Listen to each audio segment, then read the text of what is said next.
Lesson planning can be tedious. It can be time consuming. It can drive you crazy if you let it. So we don't want to let it. We're going to talk about what we can do to make lesson planning better for us today. I made a couple of other videos earlier that talked about the ways in which we should do our lesson plans. So I'm going to go a little more in depth on that today. Hi, in case you don't know where you are, I'm LaWanda Shields with 2Q Classrooms. And today we're talking about some tips on lesson planning. So we're going to get right into this video and talk about some things that we should do to ensure that we have a better life and that lesson planning is not running us crazy.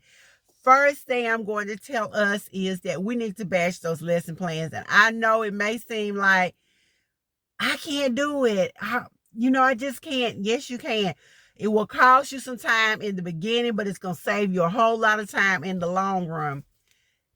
By batching those lesson plans, it's going to ensure that you have less stress. Teaching can be stressful. Lesson planning can be stressful.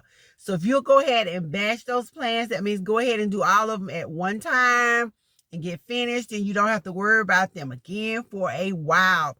If you do lesson plans by the week, great. Then you go ahead and make 2 or 3 weeks in advance. Or if you want to do a whole month in advance, great. If you do them by the day, then I would batch them at least for 2 weeks. That way you give yourself some breathing room and some breathing time. As I said, it's going to save you time. It's going to help you have less stress. It's going to give you time to get your manipulatives or other things that you want to use with your lesson plans together.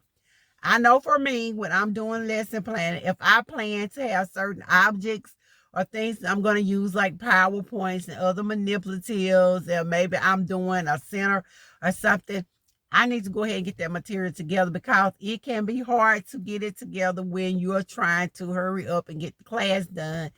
So by batching your lesson plans, you know exactly when you're going to need what. You can go ahead and put everything together. Go into your little secret spot, keep it stashed, and when the time comes to teach that lesson, you can go in there and pull it out.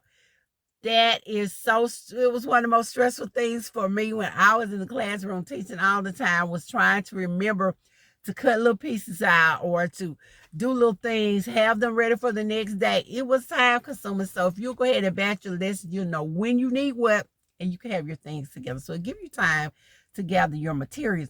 It also gives you time to set some clear goals. We call it sometimes beginning with the end in mind, or reverse engineering, or however you want to do it. But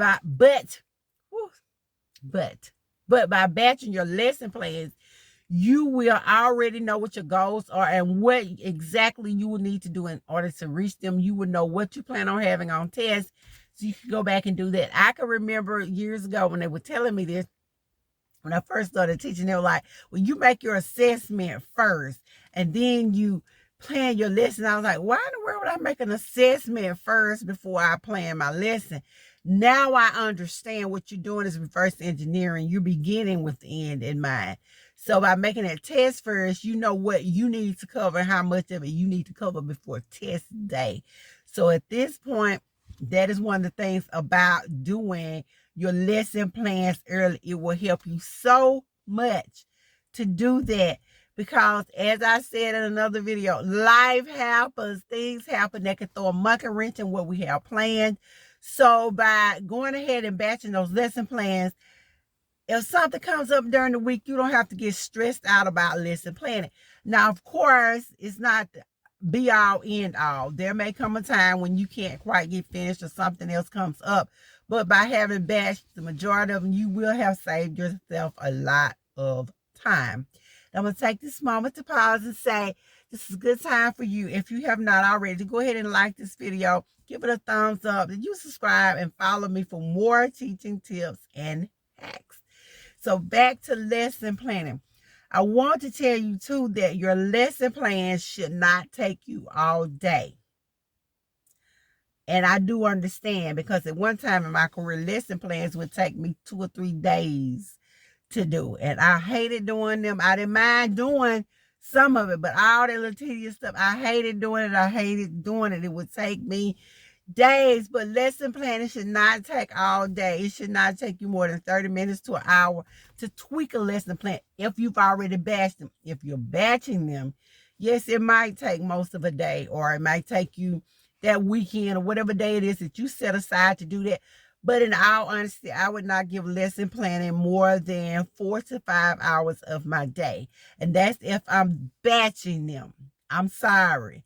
I cannot afford to give up any more of my life to do lesson planning than that. Okay? They don't have to be perfect. Lesson plans don't have to be perfect. And if you have one of those principals that's nitpicking like that, and she or he wants the perfect one, then that's really called micromanaging. Your lesson plans are only supposed to be a roadmap to help you understand where you're going and how you need to get there. So they should not take all day. They don't have to be perfect. They should be short and concise. They also should be. They should be student driven. They should not be something that you came up with that's going to make you happy because you taught it. And I know we all have those lessons that we love. They are near and dear to our hearts. But that should not be your motivation for your lesson plans. They should be student driven. Also, they should be data driven. You should have looked at your students' data and know what you need to emphasize and what you need to teach. So, lesson plans should be short and concise, student driven, data driven. They should also follow your district's policy. So if it's something your district says you can't teach or whatever is going on, then don't do that. I know, again, sometimes we want to teach what we want to teach. However, I had to learn this too. These jobs don't belong to us. And I mean, that sounds crazy to say it like this, especially for us for teachers. And teaching is such an intricate part of who we are. But the district have rules and we have to follow rules. We ask our students to follow rules and we can't follow how our kids gonna follow. So make sure they are in line with your district's policy. Let's think about the reason lesson planning should be done in batches. It will give you more time to spend with your family. You will have more time to pursue those hobbies, more time to relax, more time to focus, and you won't burn out as fast. And that way you can continue to enjoy teaching as a career. Okay? So anyway, this has been LaWanda Shields with 2Q Classrooms, talking to you about the reason we should batch our lesson plans and what lesson plans really should encompass. I have some other videos that talk about lesson planning. I'll link them in the comments below, or in the description below. So be sure to check those out. And I will see you guys in the next video.